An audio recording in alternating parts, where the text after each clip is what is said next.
Hello, hello, everyone, and welcome. I'm Stephanie, co-founder of Airdomo. Welcome back to my favorite day of the week, Wednesday, where we get to educate you and share our knowledge about global real estate. And today we're talking about something that almost no one focuses on when buying international property.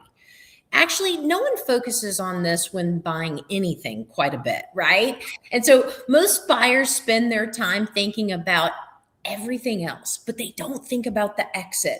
So they think about where to buy, what to buy, right, Hannah? They don't think about, okay, but what happens when I have to sell it? They don't think about how much it might grow. There's just all kinds of things that they don't think about when it comes to the exit. How will I exit this investment? And so that's what we're going to dive into today. So I'm excited. We're going to talk about the exit strategy most buyers never defined until it's too late. And then I got to deliver that bad news. And I hate that. Dun, dun, dun. Exactly. So I think this topic is important because exit is where everything really becomes real. Because up until that point, yeah, it was great. It was yours. You enjoyed it. But now it's time for what's going to happen, right? So on paper, that deal can look great. It has strong appreciation projections. It has good rental potential. It has attractive pricing. But none of that matters if we can't convert it into a real outcome later.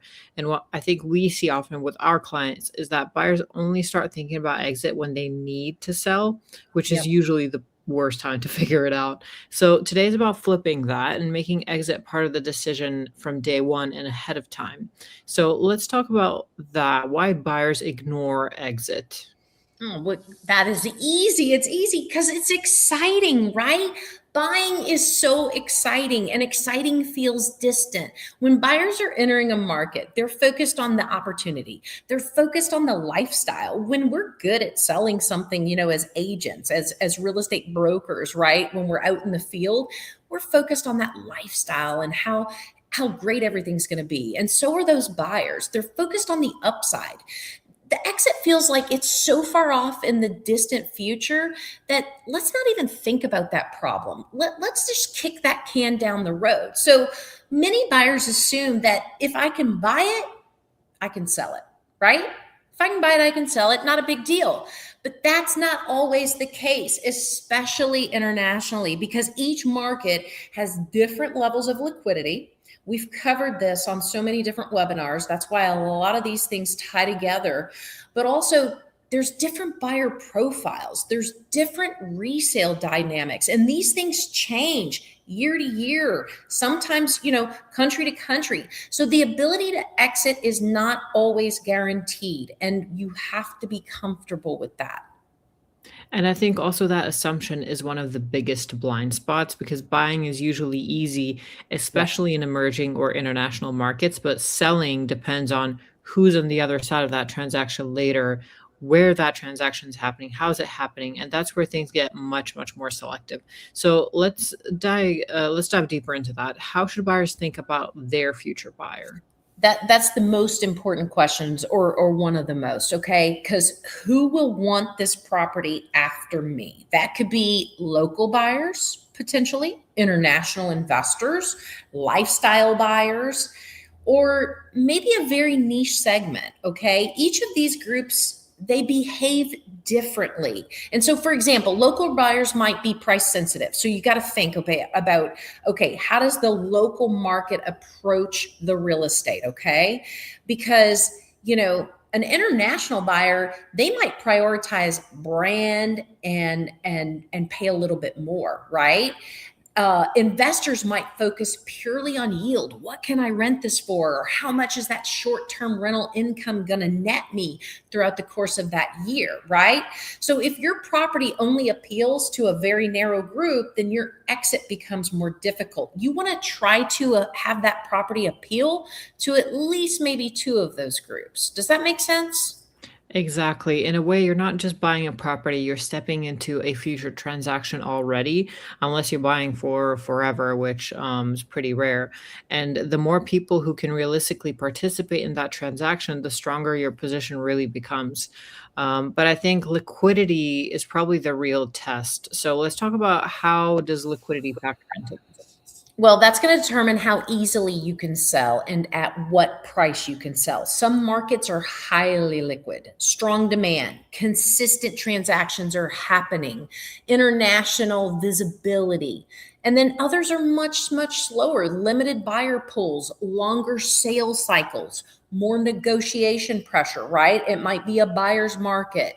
A property might look attractive at the purchase, but if the market is illiquid, exiting can take significantly longer and it will require price adjustments. And so that's what you've got to look for in the future.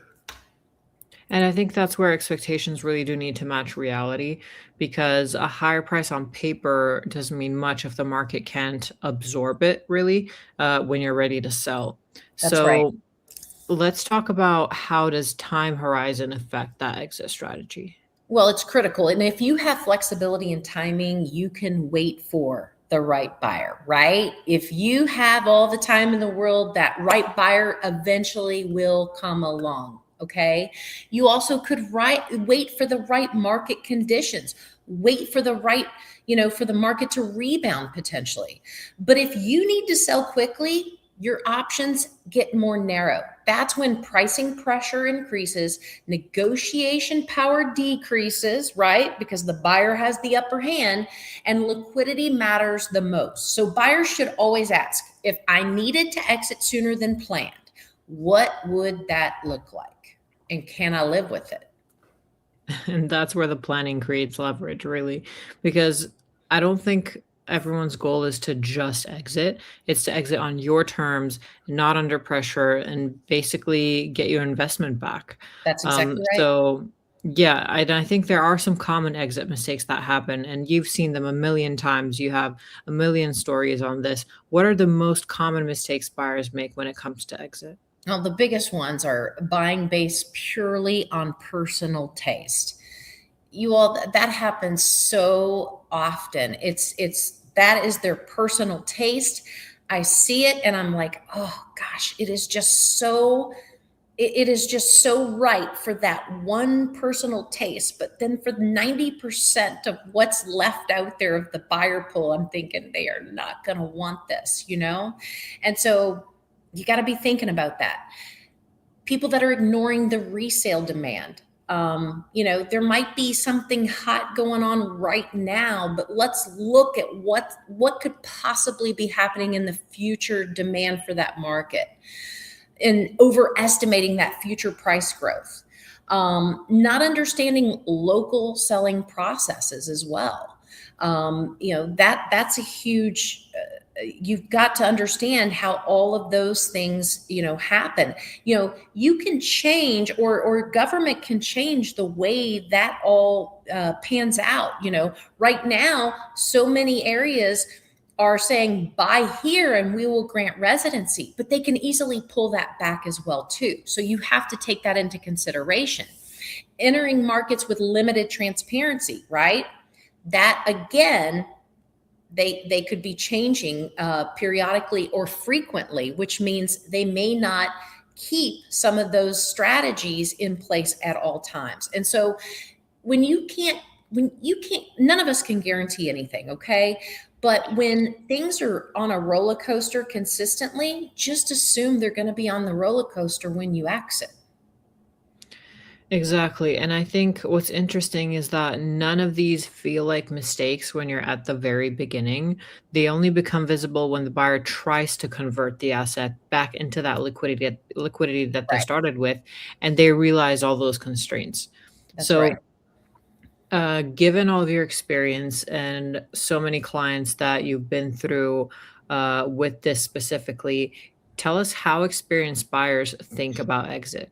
Well, they think about exit from day one. They ask, who is my buyer pool? How active is this market?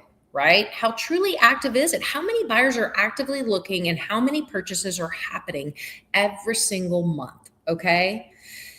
What drives the demand here? Why are people coming? Why are people buying here? And how long do properties typically take to sell? Are they on the market for 30 days or are they on the market for 3 years? What would make this property attractive later? Look, they're not just buying an asset, they're buying into future resale environment. And the other thing you've got to add into that is what is this property going to be like condition wise in it when it comes time to exit, right? What's the maintenance going to be like in the next 10, 15, 20, 30 years, right? Because look, that can change everything. What does your surroundings look like? You have that water view today, but are you allowed to keep that trimmed? And is that water view going to remain there? Or are you not allowed to trim that? And in 30 years from now, it's all grown up and you no longer see that beautiful ocean, right? There's so much of that to consider, so much of that due diligence, which is extremely important to do. But again, those are all things that we're here to help you do.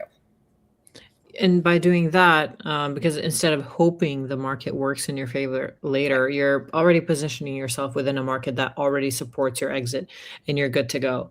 Yeah. So let's close this off with what all of our viewers usually love most is when you give them a framework. So if we want to simplify this, what should someone focus on when it comes to a simple exit framework?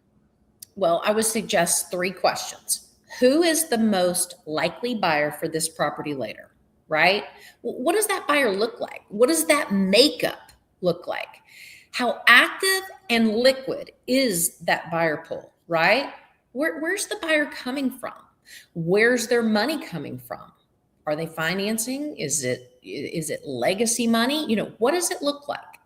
And then would I still be comfortable holding this if the exit takes longer than expected? Can I hang on to it for 2 years while I wait to get that liquid back? If those answers are very clear, then the exit risk is much lower and you're good to go. You can get what you want now and not worry so much about that exit in the future if it's going to take longer than expected. Exactly. And I think that's something we really want to emphasize is this is the full life cycle of an investment. It doesn't end when you buy the property, it ends when you exit it. And I think what this conversation really shows is that the exit, it's not the end of the decision. It's part of your next beginning, right? So for everyone watching, if you're still considering buying international property, which of course you are, taking the time to think about that exit up front can completely change the quality of your decision. And the people you talk to about that are very important. On airdomo.com, you can explore those opportunities across multiple global markets and you can start evaluating them not just on entry, but how they perform at exit as well. And if you'd like support with that, of course, book a call with us and we'll help you think through both sides of that transaction, not just the purchase.